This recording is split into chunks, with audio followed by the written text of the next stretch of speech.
This is Inside Curling. Hi, everyone. Jungle Jim Jerome with our another special episode of several in a row that we're going to keep doing. And our man on the ground. I got to change that. I say that every time. How are you going to change that, Jimmy? I got to fix that up. That, the man of course, in the rink. Yeah, the man in the rink. There we go. Yeah, the man on the ice. Or the man in the studio.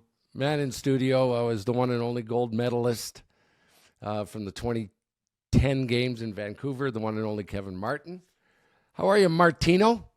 Doing good. Yeah, it was an exciting day around NBC today with the two semifinals and quite the results. A bit of I think in both cases, a slight upset, I think is safe to say, with how well Great Britain played all week. Bruce Mowat and Jennifer Dodds, and expected Italy to play great, which they have, and in Mazzone and Constantini. So, and in both cases, the favorites both ended up going down. Team USA, they both played great, but Corey Tisi was unreal today. Just played outstanding, and they came up with just a terrific effort to win. And they were one down going home, though, Jimmy. It wasn't easy. Oh, okay. Nope. Italy was one up going home, and with the sledgehammer. Corey, they put on the old power play, and Corey Tisi made a nice little outturn, sort of a soft weight hit and roll in her last one for the win. Yeah, very exciting stuff. Good game, though. Italy started with a hammer, of course, because they had a better record, and they got deuce to start. U.S. came back with two. Italy came back with two more. Oh, what a draw. So that was in the third end. Stefania Constantini, she can draw. Oh, boy. I've always said Tracy Fleury's the best female drawer in the game. Stefania Constantini would give her a run. They're the top two. But she made a draw. Yeah. Yeah, she made a draw to maybe 4 square inches in the third end to get two back again. So they're two up, and then Team USA, Amos Mazzone just didn't make a great shot in the fourth. Ended up giving up an in-turn, kind of a bump and roll, tender shot by Corey, and it made it really nice. Just kind of back 4 foot, weight, rolled in to the button for 3. So U.S. took the lead at that stage after 4 ends. A big force in the 5th. That was a big deal. Once again, though, it looked like U.S. were going to steal 1 or 2. They had one almost covering the buttonhole, but not quite. It was very close. Stefania Constantini found that draw and just got inside of Team USA again to score another one to tie it up after 5. U.S. grabs a deuce in 6, and then Italy, with their power play, gets 3 back. So Italy's 1 up going home. Exciting right to the finish. And like I said, Corey made just a nice little soft weight hit and roll, and they won it. And boy, oh boy, they are some excited. Well, in 2006, Pete Fenson, their team won a bronze, and of course Schuster with the gold in the men's. Corey Tisi will be the first female from U.S. curling to win a medal. Oh, wow. Wow. Yeah, it's a big deal. Yeah, there's never been a ladies team on the podium in the Olympics. Kev, I'm gathering when you're looking back at the whole thing, as we have our 2 finalists, the U.S. is going to play Sweden. It looks like Kev, every game that you guys did was amazing shot making. It's like the curling has been top nacho, I'm guessing. Top nacho, I like that. Top nacho, my friend. Yeah. It has been top nacho. Yes, it's been fantastic. But we talked about that last night, right? The 2021, 2023, 2024, 2025 world champions, and the reigning gold medalists from the last Olympics. What do you expect when you've got those teams in the semifinals? So, great games, yes. Both Stefania Constantini, though, and Corey Tisi were lights out. The Marzahner just didn't play as well as he could have, and Corey Dropkin played great again, and that was the difference in the game, right there in the between the two guys. The females were both fantastic, but the guys, Muzana got outplayed by Dropkin. Big, big victory by the U.S. It's probably the biggest in a long time for them because since 2018. To be honest, right. Corey did win the World Championship in 2023, but the World is big, but the Olympics is bigger. It is, right. Since Schuster won that gold in 2018, you bet.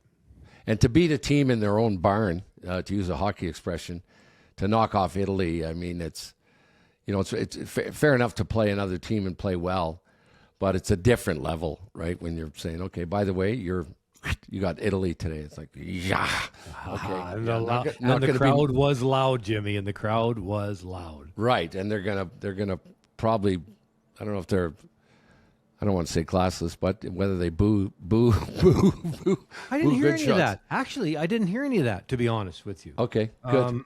If anybody who is actually in the building wants to email us at insidecurling@gmail.com, that'd be great to hear, right? But I don't think so. Yeah. Yeah, which is great, which is wonderful, Totally, yeah, totally. So good for them for knocking off a home team. And they'd be my next pick if it wasn't Canada. Yeah, we've had them on, the two Coreys, and they're just wonderful, wonderful kids. All right, in the other game, in the other semifinal, great game again, of course. It was tied up after 5. Sweden has hammer, Jimmy. Yep.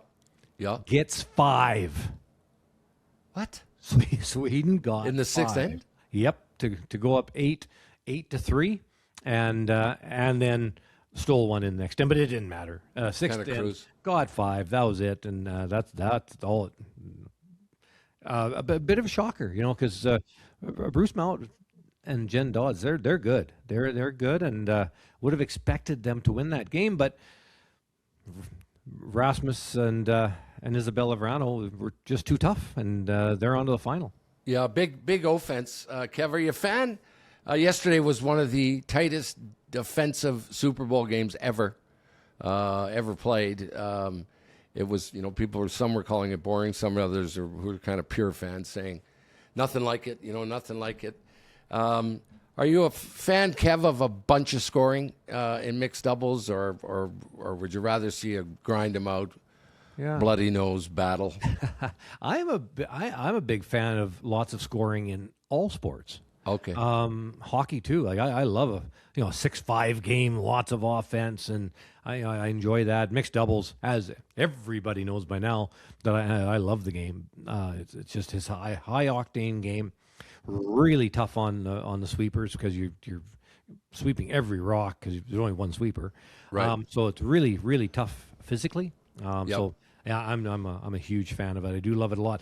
One thing I want to make sure I mentioned on the podcast today. We actually talked about it on the broadcast. Corey Dropkin turned the rock over and he saw red lights. So he mentioned, the red lights aren't supposed to come on or something to the umpire. So they checked it out. It was perfect. I hadn't heard. Now, these are pretty new handles, Jim. Okay. I hadn't heard anything about them. I kind of forgot. Like, we kind of thought about it that it might be a big deal. It hasn't been a deal at all. So I wanted to mention that. So they're working. It's great. Yeah. Anytime we had a kind of a laugh after going, anytime you forget about something, that means they're doing a great job. If you in a hockey game, you don't even notice referees. Right. They're doing a great job. Right. I thought the referees in the Super Bowl did a great job. Yeah, there weren't many penalties. Yeah, there weren't many penalties, and it was a really clean game. Of course, I would have liked to have seen more scoring, but of course, I was hoping for Seattle, so I was pretty happy with the way everything was rolling along there. But I think that needs to be mentioned. I want to make sure, because we are the official podcast of World Curling. Those handles, we haven't heard a peep. Brilliant. Yes, so I want to make sure I mention that, because it's something that we hadn't mentioned. We didn't ignore it. On the broadcast this week with NBC, there was nothing to talk about because it was just It turned out to be nothing, which is wonderful. That's exactly how it should be. Yeah. By the way, thank you, you and Mike, our producer. I like to throw a little money on a game when I'm going to watch it. I said, who's going to win the Super? You guys both, Seattle. Thank you, fellas. I went with your pick. So I scooped next time when I get back and we're gonna meet, we'll you can buy the coffee. You can buy the coffee next time. Yeah, I will. Yeah, you guys are 1-0. So, Kev, I noticed today when I was kind of cruising through some of the comments. Mowat whips through there, right, with a great record, one loss, right? One loss, 8-1. Absolutely. Some people, Kev, have said, and it's been brought up in the show before, like you can go 8-1, and then you know exactly what happened to them. Some people are adverse to is one game, man, and see you later. Okay, you're out. You're out. When you mop the floor with everyone in the round robin. What are your thoughts, Kevin? That maybe it should be a page system with such a huge event where you get a couple chances to win or lose, or I forget what event we covered last time where it was best 2 out of 3. What are your thoughts on that, Kevin, as opposed to sudden death? Yeah, final. But so the Olympics is its own entity, I think, in sport. It's the pinnacle of all sport. And to me, that's been sort of a part of the Olympics forever, is that it's two semifinals, final, period. Okay. No page, no this game, that game, or 2 out of 3. The semis are the most pressure-packed game that I was part of, for sure. Because if you lose that game, you're into a bronze game. If you can't win that one, you end up in 4th, and you don't get on the podium at all. Right. If you can manage to win in the semi, you are on the podium, definitely. That's Big such game. a huge game, and for the fans, I know it's kind of almost cruel for the players, but it's amazing for the fans. Watching those games today, they were so tense and just awesome to watch. It's so hard on the body as a player, right? Because it's just gut-wrenching. But from a fan's point of view, it's so good. Like that curling was so good today. Stefania Constantini on her last one, Jim, she was playing a hit. If she makes the hit and rolls 18 inches to 2 feet, there wouldn't have been a shot for 2 for the U.S. Wouldn't have been a shot. No chance. But she didn't roll far enough, and that gave the opportunity. So even that shot, the whole crowd, they're just, we need the roll, and then didn't get the roll. So the crowd just, and then, of course, the people from the U.S. that are in the crowd, which is quite a few, actually, now they're going berserk because they can see that there's a shot to win and get into the gold medal game, and Corey Tesi's been, so good and threw it perfect. About halfway down the sheet, clean. Well, as soon as you hear that, the place starts to erupt because clean. You've got it made. And she made it, she made it look easy, but it was not easy. You, Kevin, as being one of the greatest curlers of all time, there must be many highlights in your career where you will go to your grave with some great shots, that you'll remember. And some bad ones. Well, it's funny you say that because my question is, what is the worst shot that meant the most that you'll go to your grave with? Oh, wow. Gee. Sort of a backwards question. You got to remember, I think I've lost the most of any curler. I've got the most big losses. Wow. Really? For sure. Oh, for sure. Jules, of course, my coach for forever, Jules Ochar, for all the time, from junior all the way till I retired. But we used to laugh about that. Like nobody had more L's on the forehead than us. Playoff losing. Losses. Yeah, playoff. Yeah, finals. Yeah. Slam finals and Olympic finals and Briar finals and so on. Just so many finals, junior worlds, junior Canadian, junior provincials, junior all kinds of things, adult all kinds of things. But we ended up winning a lot too. But there's so many. The one that would be probably coming to my mind first would be Salt Lake City, outturn draw to the 4 foot to win the Olympic gold, and came up just a hair heavy. So that one for sure. Right. The biggest loss though, now it's always clear in the rearview mirror, right? The biggest loss, no doubt, was in 1992 in Albertville, the bronze game. We didn't deserve to win the semifinal. We weren't close. Okay. We were just young. I was 24, not good enough yet. But we got to that bronze game. We probably should have won it. And then I think about it a lot. It'd be very cool to have one of each. Yes. I've got a gold. I've got a silver. It'd be very cool to have one of each. And actually, the last trials, Dad said, "Hey kid, you got to win this trials. Get to the Olympics and get that bronze." I laughed. You talked a couple of days ago. It's like, okay, thanks, Dad. What do I have to do, Dad? Just win the trials. Yeah. Sorry, no, we did not. Brad Jacobs did and went and won the gold, which is great. Have you heard anything, Kevin, from whether they've got over the shock? Team Canada lost their last 5 games in a row. Gallant, of course, goes on to curl in the men's. Any comment, Kev, from them that you heard yesterday that they sort of put their finger on about it?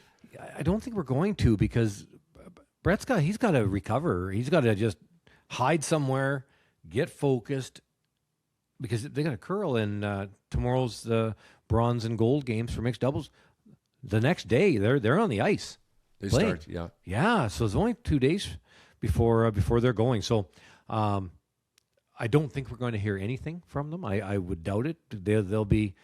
He'll be hunkered down, just trying to get his mind back proper again, because that's a big loss. Because they were right in it right till the end. Sure. And just couldn't get the ship back up again. Right. It was just once they started that losing streak, no matter how good you are, and they are very good, just couldn't get going again. Right. Kev, what's the setup for the men's and women's curling?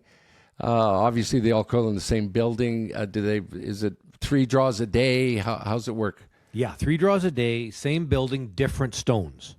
And that's important, too, we should mention. That the rocks, they don't use the same rocks for the mixed doubles and then also the 4-person curling, which I totally agree with. Why? Because that way, the people that play both would have an advantage. Oh, okay. So that's why you do it. Now everybody's going into the building. There's practice sessions, so everybody can practice, get onto the ice. All new rocks to everybody, and away you go. Fresh boulders, okay. Fresh boulders, Yeah. Nicely said. Thank you, Kev. I'm bringing it. Is it? So it's going to be wall to wall for the rest of the games. Is it women all one day, Kev, all 3 draws, or do they mix up the draws, men's, women's? Yeah, just flip. You bet. Yeah, and it's busy. 3 draws a day, and of course the games take more like 3 hours and 15, 3:20. And if there's an extra end, you can get to 3.5, even maybe a little longer. So the games are quite long. That's one thing. You get in the booth, and you're doing mixed doubles games. They're so high octane and fast, and just go. Well, the 4-person game, it takes longer. Like there's more rocks and more discussion. Thinking time is more. So the game is much different, and you can sure tell that for the first day or two before everybody, of course, gets used to the 4-person as well. Same rules, Kevin, as the mixed doubles. It's a straight round robin. They get it down to 4 teams, 2 semis and a finalist, and draw no shot. No tie breaks. You bet. No tie breaks. So it's draw shot to the button. Same deal. Yes. Make sure you do well, and that's one place where Canada struggled. They were last in the draw of the button, or second last. That's something that's really important, and Jennifer Jones lost out of the Olympics with bad draw. So that's something I think as a Canadian group, the Canadians need to get better at. Is that to get right near the top all the time. What you're avoiding saying, but I will. Okay, Brett, don't worry about the draw to the button. Okay, we'll get someone else to look after. No, everybody has to take turns. Everyone has to take a shot, right? Yeah. Very good, Kev. You know, Jimmy, it's just sometimes it's how you practice too. Remember, we had Silvana Terenzoni on here. Yes. And she talked about how they have the ice makers do the ice. And the first thing they do when they go out there is they practice the draw of the button first, second. And then they might go to another sheet or two. The ice maker will make up 2, 3, 4 sheets. And they practice the draw to the button again and again and again and again. And then they have their practice. So it's something that some nations are really concerning themselves with, is making sure that they're close to the top of the standings, because it can mean a win sometimes if you get that, if you're one of the top teams in the draw the button totals. I still think it's dumb. I still think it's stupid, and I get where everyone says, including yourself, Kev, where you say, well, there's television to think of. They can't. I'm like, you know what? I don't care that there's television. Work it out. Figure it out a better way, that we're not doing this draw to the button to have a lot to do with you knocking someone out of a gold medal position, you know. So, had enough of it. Figure it out. One other thing, I did mention Jason Knapp. That's who I work with here at Play by Play. For 12 years now, we've been working together. Congrats. With NBC. Another person that's been with us the whole time is Kelly Craig. She is our researcher. So research all the back data and all the information. She works long hours to get us all kinds of information. So that's another person that's been with us the whole time. So we have a really good crew. CJ's been with us as a producer for, I think all of the Olympics too that I've been part of. So it's kind of neat when you've got the crew that's sort of been together for, well, now 4 Olympics. So pretty cool. Super cool. Before we go, our Olympic experiences outside of the box, outside of the rings, we've had some great ones. We're going to save the best one for the end, Kev, that we've told before, but it's your story with Chestnut there in. Okay, so we're going to save that one. I did promise. I got a couple of people razzing me today. Well, both messages, and then also at NBC, I was supposed to tell the Snoop Dogg story of mine. Yeah. Now I've never met him, but it's kind of cool. So all right, let's go with that today. Okay. So this is Saskatoon, and it's a Grand Slam event, Players Championship in Saskatoon. Don't know what year, 15 years ago or something. Anyway, Snoop Dogg's there to do a concert, and we're at the Besborough Hotel, beautiful, the castle on the river, and they've got 2 or 3 suites upstairs, but one main one that the Queen would stay at when she used to come to Saskatoon. Sure, and it's a beautiful one. So the Bez though was one of the sponsors, so we had booked it, way in advance, and we had that suite so everybody could come up and have a drink or whatever, sure, or a cup of coffee, you know. Yeah. And anyway, steep tea or something. So yeah, exactly. Anyway, had that, and Snoop Dogg though comes to town. Well, he's expecting to get that suite, so he can't get it. So he's got the suite down the hall. It's also very, very nice, but it's not the main one, right? And of course, he wants the main one. So anyway, he can't get it, and so he's going up in the elevator with a group of curlers, and. So they, of course, are all going, "Oh, Snoop Dogg, hey, good to see you." Yeah. And he says, "Yeah, I can't even get the best." We can't swear. I don't swear on this podcast, but we can't get the best suite up here. Some sport, curling. I've never heard of it. What is this game that I got bumped? He says, "I got bumped to a lesser suite because curling has the main suite." What? So funny. So funny, yeah. And I thought of that as soon as Snoop Dogg got involved with the Olympics with the U.S. team. Right away, it brought me back to that story that he couldn't believe it. He couldn't get the big suite because some sport called curling. And now here he is. He's on the ice with Corey and Corey having a blast. So anyway, that's why I thought of it. Check it out on YouTube. Yeah, he is on the ice. He is. He's having a great time. Thanks a lot to Bose Welling. We're having fun with Bo. We're having fun with Bo Welling, of course, the head of World Curling. They've made us their official podcast, and we really appreciate that. Thanks to all of you for listening, and thanks for supporting Goldline. We couldn't do it without them. They've been with us a long time. They've been with you a long time, Kev, at your store, and the stuff's flying out the door. And it's always up to date, Kev. You always got the latest, right? You don't have old inventory there. Funny, you don't ever have old gold line because it flies out the door. Exactly. Yeah. I talked to the store today, and yeah, it's been busy. The curling side of the Savills really got a lot busier. Obviously, we'll get real busy in April and May when we have the showdown at the Saville presented by Volvo Cars Edmonton. Booster Juice World Junior Mixed Doubles Curling Championship. Can't wait to get that going. But before we get started with the showdown, Jimmy, gold medal game tomorrow. Yeah, nice, beautiful, and then we're done for the curling. Oh no, wait. Yeah, no, wait. And then we gotta do how many more games? I don't know how many games it would be. I have no idea. A lot. We got a lot of first things first. We had the first things first, the mixed doubles. Now the first things first, the playoffs. First things first, the gold medal. First things first, the men's. First things first, the women's. Loving it. Loving every second of it, Kev. Great job. Keep her going, and we'll be back tomorrow with another special episode of Inside Curling. Go U.S. I want the Corys to beat the Swedes. All right. Yeah. Oh, it's going to be another dandy game, I think. Be a good one. I want to do a different take and go, okay, I want the Swedes to win, and then I can plug in the take after, depending who won. Who won? Take it easy. Do half the show with a Swede hat, half the show with a U.S. hat. Yeah, that's how I got hats, man. You know I got hats to beat the hell they do.